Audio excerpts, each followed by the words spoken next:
ఏది నాయనమ్మ ఈ మూట? సాగుతా ఇస్తావా?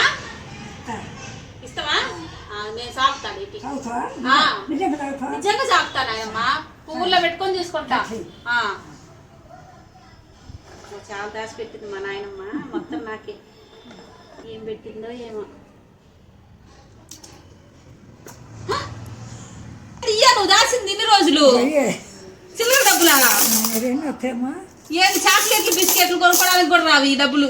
అంతే నాకు ఆడుంది. రూపాయి రూపాయి వెనకేయమన్నారని నువ్వు ఈ రూపాయి రూపాయి వెనకేసినావు ఏంది? అంతేనా? అంతే వేసినాం, వేసి దాచి పెట్టుకుని మనం వాకిన వాళ్ళకి ఇద్దామని. అదే చాలా రూపాయలు దాచిపెట్టినావుగా, అప్పుడప్పుడు 2 రూపాయలు కూడా వేసినట్టున్నావి. ఎవరు చెప్పకమ్మ, అయ్యా నాకు తాతయ్య ఇచ్చింది దాచిపెట్టు. ఏంది ఇయ్యా? మళ్ళీ ఈ విషయం ఎవరికి చెప్పొద్దా? చెప్పుకుంటే నా పరుగు పోద్ది ముందు. అసలు నేనెందుకు చెబుతానే? అయ్యా మా తాతయ్య ఇచ్చిపోయిండు. బాగా తాతయ్య బాగా మూట కట్టిండుగా, చాలానే కట్టిండు మూట.